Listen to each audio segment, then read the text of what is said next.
بسم اللہ الرحمن الرحیم، السلام علیکم ورحمۃ اللہ وبرکاتہ۔ آج کا ہمارا موضوع ہے کہ اگر کوئی شوہر اپنی بیوی کا حق ادا نہ کر پائے۔ حق سے مراد کیا؟ حق زوجیت۔ حق زوجیت آپ لوگ اللہ رب العزت نے اتنی سمجھ عطا فرمائی ہے کہ حق زوجیت کو بھرپور طریقے سے سمجھ سکیں کہ ہم بستری کرنا اور تمام حق زوجیت کو پورا کرنا، یہ سارے کے سارے حقوق اس میں آ جاتے ہیں۔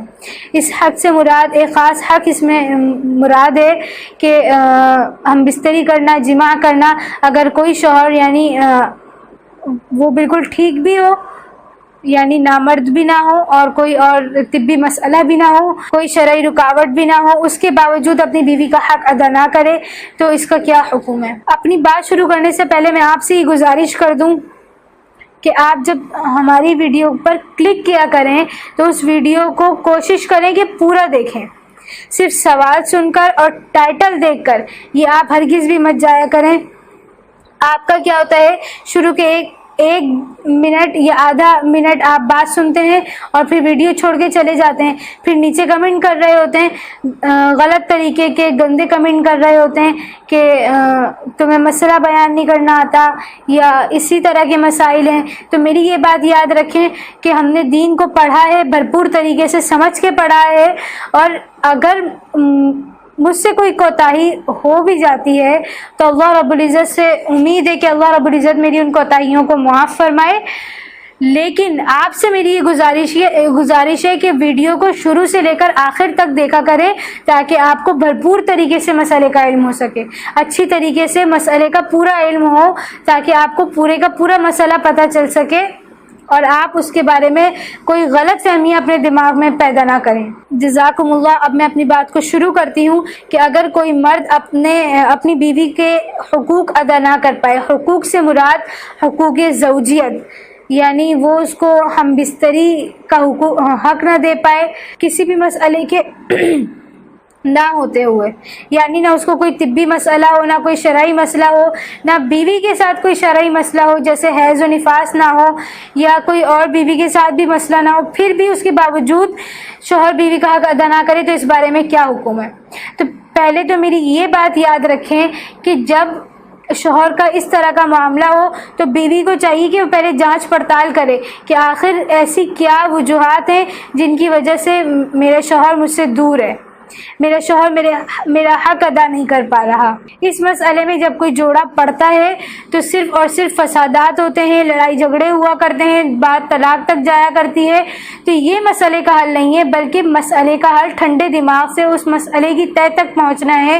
اب اس مسئلے کو سمجھیں، آیا کہ شوہر دوسری طرف راغب ہے یا شوہر غلط راہ پہ چلنا شروع کر دیا، شوہر نے غلط راہ پہ چلنا شروع کر دیا ہے یا کسی غلط عورتوں میں جانا شروع کر دیا ہے جس کی وجہ سے آپ کا شوہر آپ کو حقوق نہیں دے پا رہا، آپ کو حق زوجیت نہیں دے پا رہا، یا پھر کوئی اور مسائل ہیں جیسے جادو اور جنات کے مسائل۔ یہ میری بات یاد رکھیں کہ جادو اور جنات میں سب سے زیادہ جو نشاندہی والی بات ہے کہ آپ کے اوپر جادو ہے، جنات ہے، وہ سب سے پہلی یہی علامت ہے کہ جادو اور جنات کی وجہ سے یہ نسل بندی ہو جاتی ہے۔ یا تو کبھی یہ عورت کی طرف سے ہوتا ہے یا کبھی یہ مرد کی طرف سے ہوتا ہے یا کبھی دونوں کی طرف سے ہوتا ہے یا کبھی صرف ایک کی طرف سے ہوتا ہے۔ تو جب آپ کو یہ پتہ چل جائے کہ یہ جادو اور جنات کی وجہ سے تو سب سے پہلے سورہ بقرہ کا ختم کریں، اس کی برکت سے آپ کی یہ دونوں مسائل ختم ہوں گے۔ اور اگر آپ کو یہ پتہ چلے کہ جادو اور جنات کا مسئلہ نہیں ہے بلکہ یہ دوسری طرح کے مسائل ہیں، یعنی شوہر کا بھٹک جانا، شوہر کا گمراہ ہو جانا، تو یہ بات یاد رکھیں، بیویاں خاص طور پہ یہ بات میری یاد رکھیں کہ لڑائی جھگڑے سے آپ کی اپنی زندگی تباہ ہوگی، شوہر کا کچھ بھی نہیں جائے گا۔ کیونکہ وہ پہلے سے ہی دوسری عورتوں میں مبتلا ہو چکا ہے، دوسری راہ پر چل پڑا ہے، اب اس کو وہاں پر چلنے میں مزید آسانی ہوگی، مزید فراہمی ہوگی، راستے اس کے لیے آسان ہوں گے۔ تو یہ یاد رکھیں، آپ نے راستے آسان نہیں کرنے بلکہ آپ نے شوہر کو اس طرح ٹریٹ کرنا ہے کہ وہاں پر وہ جا نہ سکے۔ آپ شوہر کے ساتھ پیار والا، دوستی والا معاملہ رکھیں تاکہ آپ کا شوہر ان راستوں پر چلنے سے بچ سکے۔ اور ان شوہر حضرات کے لیے یہ میری رائے ہے اور حدیث کی روشنی میں بھی یہی بات ہے کہ اپنی بیوی کے ہوتے ہوئے کسی دوسری عورت کے ساتھ منہ کالا کرنا، کسی دوسری عورت کی طرف جانا خیانت ہے، بہت بڑی خیانت ہے، اور اللہ کے نبی نے لعنت فرمائی ہے۔ جب آپ کسی کے نکاح میں آ جاتے ہیں یا کسی کو اپنے نکاح میں لے لیتے ہیں تو آپ اللہ رب العزت کے قانون کے مطابق، اللہ رب العزت کی شریعت کے مطابق پابند سلاسل ہو جاتے ہیں۔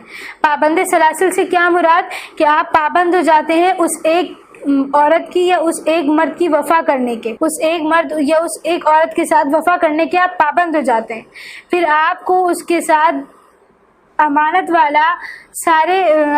والے معاملے کرنے پڑتے ہیں۔ لہذا ان شوہر حضرات کے لیے جو اپنی بیوی کے ساتھ اس طرح کا معاملہ رکھتے ہیں، ان سے یہ گزارش ہے کہ وہ اس سے اجتناب کریں، اللہ اور اس کے رسول کی لعنت لینے سے بچیں۔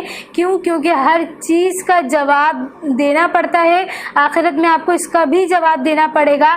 کیونکہ یہ حقوق العباد میں سے ہے۔ اللہ رب العزت نے فرمایا میں اپنے حقوق تو معاف کر دوں گا لیکن حقوق العباد کبھی بھی معاف نہیں کروں گا۔ اور بیوی کے حقوق تو ایسے حقوق ہیں جو سارے حقوق پر حاوی ہیں۔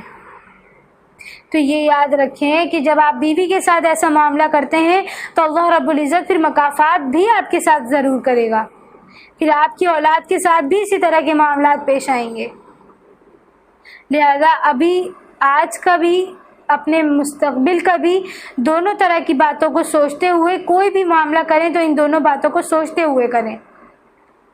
اللہ رب العزت مجھے اور آپ کو، تمام عالم اسلام کو ایک دوسرے کے حقوق ادا کرنے والا بنائے، اپنے ماں باپ کے، اپنے بہن بھائیوں کے، بیوی بچوں کے، سب کے حقوق ادا کرنے والا بنائے۔ السلام علیکم ورحمۃ اللہ وبرکاتہ۔